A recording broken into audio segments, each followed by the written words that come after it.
the live stream or for watching the recording. Today is the popular Q&A live stream live for you. So guys, lay all your questions, immigration questions or housing questions, health insurance questions or business questions to me, ideally into the chat, and I'll be happy to answer them. I'll be here for the next 19 and a half minutes. So use the time, use my brains, use my experience, knowledge, everything. Any question is fine. Just don't ask me about like getting an appointment if you have a work permit. That always makes me emotional. Other than that, all the questions are good. Yeah. So for the one person who's watching, thank you for being here. More people will start joining now, so hopefully this will be more interesting live stream. As always, after the first 2 minutes, people start asking questions, I'll start replying, and then I usually end, and I have not even answered all the questions because there are so many. So, guys, I expect the same from you today. Meanwhile, you can look at my manly breast here. And yeah, please don't report me to HR. Anyway, no questions so far. I hope I haven't blocked the chat or something. That would be weird. But anyway, if you guys have any questions related to immigration to the Czech Republic, all the different visa types, residence permit types, housing in the Czech Republic, business, health insurance, anything along those lines.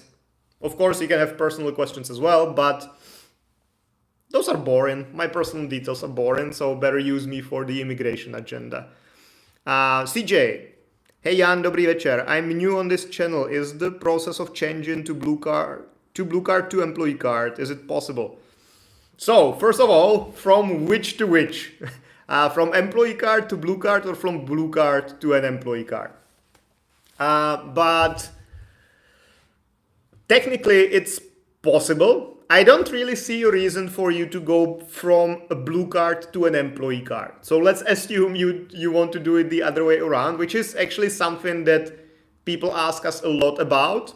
Like, okay, I'm under an employee card and I want to switch to a blue card. Blue card to employee card, technically possible. I don't see a reason for that really.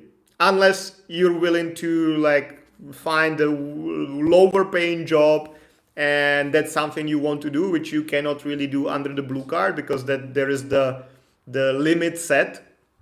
But other than that, unless you just really want to decrease your income, I don't see a reason for that because blue card only has advantages compared to an employee card, so I don't see a reason for that. The other way, it makes more sense because if you have the employee card and you switch to the blue card, it can give you some more opportunities in some areas. So it makes more sense, but it's not like really just switching, easy switch.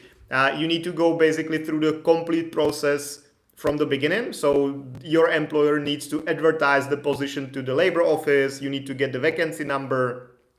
You need to submit the complete application to the MOI, like have a proof of accommodation, new employment contract.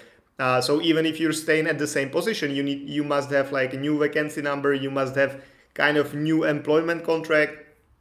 You need to have all the other documents like photos, 2,500 crowns, all that.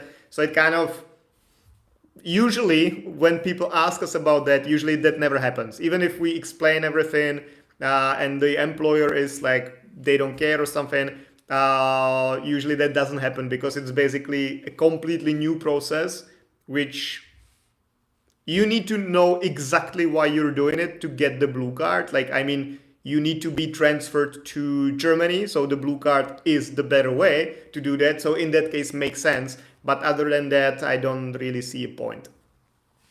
So I will get back to Evelyn, and Evelyn, basically, I will get back to you. I see all the questions. Just let me follow up with CJ. Okay, because for me as a blue card holder, it's hard to find other opportunities since 80% of the hiring jobs only accept employee cards. Yeah, well, understand that's the only kind of point that or the reason to do that. But the thing is that the process is basically the same kind of if they want to hire you under an employee card or under a blue card. It's where might be the difference is that they may already have the job advertisement made for an employee card or a blue card, let's say, whatever. But posting a new position is not really a complicated thing. Of course, you need to know what you're doing. You need to like stick to some rules. So it's not like anyone can do it if they have no experience about that. But it's not that complicated. So if they really know what the immigration is about, there will be no big difference, like real big difference between hiring you under an employee card and hiring you under a blue card. So might be potentially an excuse as well, or they would give you a lower salary or something like that. But yeah, if you want to do it, you can do it, but you will lose some privileges which you have under the blue card. So Evelyn, 17 questions. Evelyn in Czech Republic. Hi Jan, I applied and submitted for my residence permit and it's approved, and I have done biometrics but forgot to submit the form applying for a rodné číslo. Can I submit the form when picking up my car? When I have my residence permit, I have free access to the Czech labor market, correct? When I get the job, I need to apply for an employee card, right? There is a lot of assumptions, especially given I have no idea about your situation. First of all, maybe tell me what residence permit are you referring to? Is it like a family reunification residence permit, or is it a different type of residence permit? Please let me know about that, and then I can answer all the other questions. And maybe your nationality as well. That would be helpful. Blah, blah, blah. Okay, so I'll get back to the questions. Please just let me know what... my husband has an employee card. Okay, that's answered. Okay, cool. Husband Nigerian. Okay. Well, so now, okay. So if you applied for a residence permit under the family reunification, when you get the card, you will have on the card, it will be written if you can work or not. There will be either ano or ne. And if there is ano, you can work. Yes. Ano means yes. I guess you know that, but just in case you don't. And if there is no, like ne, that means that you cannot work. I cannot tell you if you're gonna have that one or that one because it kind of depends on you. It depends on what kind of application you submitted, because you could submit the application for family purpose of stay where you cannot work, or you could submit the application for family reunification purpose of stay where you can work. So it depends on what you wrote in your application. It depends also on your husband, how long your husband has been here, because for the one where you can work, the limit is 6 months for an employee card. For other types of residence permit, it would be 15 months before you can get the one with the ability to work. So that depends, but you will have it on the card. So I would stick to whatever is written on the card. Now, if you have the free access to the labor market, and meaning you can work, then when you get a job, you don't need to switch to an employee card, because that would be kind of useless to be able to work under the family reunification if you had to switch to the employee card anyway. You could do that anytime anyway. So no, you don't have to switch to an employee card. You can actually stay, and I would recommend staying under the family reunification as long as you can. Because if you switch to an employee card, you are tied to one employer. If you want to change employers, there is a process behind that. If you don't want to work anymore, that's not really possible because the employee card will be cancelled after 60 days. On the other hand, if you stay under the family reunification residence permit, which allows you to work, you can work for different employers. You can work for 3 months, then don't work for 8 months. You can work for the whole time. There is no limitations kind of, because you have the same rules or the rights as Czech citizens basically. So I would definitely not switch to an employee card. Switching to an employee card only makes sense in case you were like getting divorced and your husband was moving away. Then if you wanted to stay under the family reunification, that would not be possible because you would have no one to reunite with. But if you're together, your husband is planning on staying, the family reunification with free access to the labor market makes the most sense. Definitely don't switch to an employee card. Yuri would say, Jan, my partnership visa was approved. Congratulations. But for 5 months only. Oh, condolences.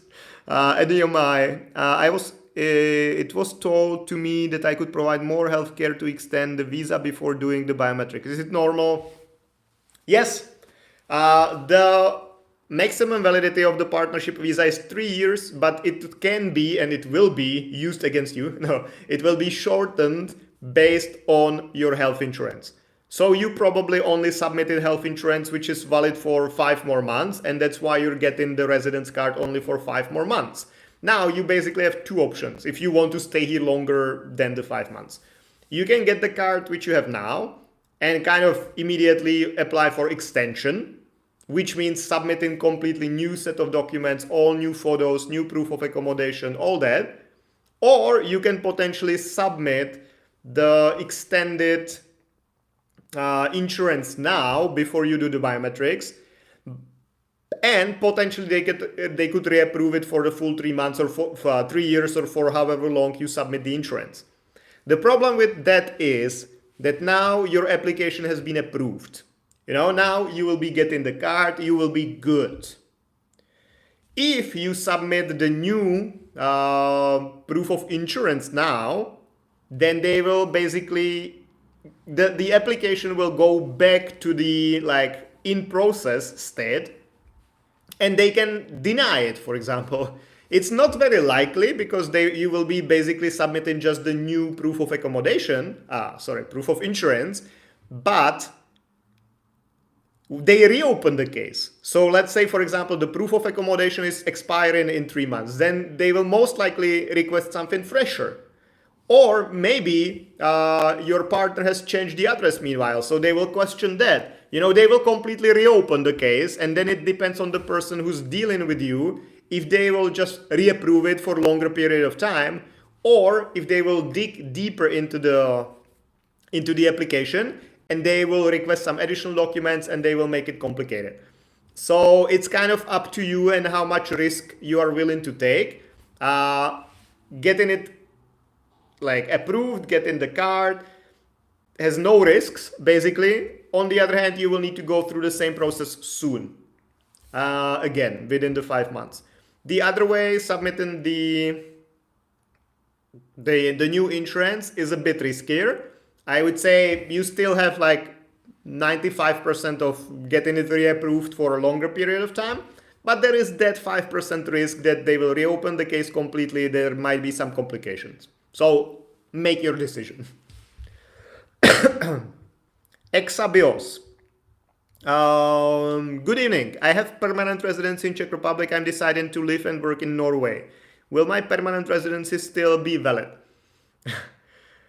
I don't have too much information about your case. Your nationality, for example, what kind of permanent residency do you have? If as a non-EU citizen or a family member of an EU citizen, all that. But generally speaking, if you have the standard permanent residence permit, that allows you to live outside of the Czech Republic for up to 6 years if you stay within the EU countries. Norway is not an EU technically, but they are considered EU in most cases. So I would need to double check that because that's a very specific thing. But I would say that you'll be fine to live in Norway for up to 6 years and still keep the Czech PR. If you want to live outside of the Czech Republic, outside of the Schengen space or the EU, you can only do it for 1 year. So let's say you're from the US, you want to go back to the US, you can for up to 1 year.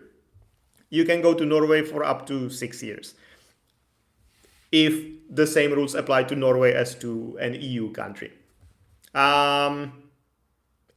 Another thing though is how it works on the receiving side. So in Norway, because the Czech residence permit does not automatically allow you to live in Norway and work there, you most likely will still need to get some local residence permit. and then they might have different rules or they might tell you more. So from the Czech perspective, it's like, as I said, from the Norwegian perspective, you would need to ask there.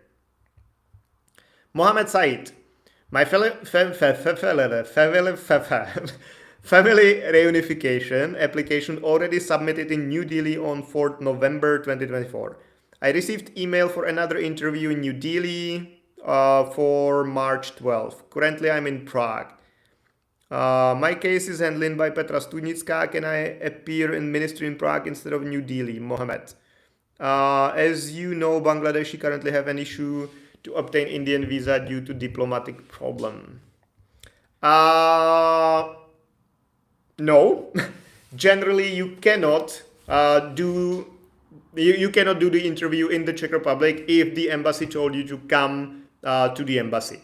One thing I would definitely recommend to do is to communicate this with the embassy. If you don't have a valid visa for India, definitely communicate it with the embassy. Tell them, hey, okay, I need to get a visa to get to you, but I cannot get a visa now because of the political situation. What should I do? And you will see what they reply. Maybe they will tell you, okay, you can do it in the Czech Republic, blah, blah, blah. Maybe they will tell you, okay, we will do it online. Or maybe they will tell you, we don't care. If you don't come here, we'll deny the application. So definitely first step would be like communicating with the embassy your situation, and then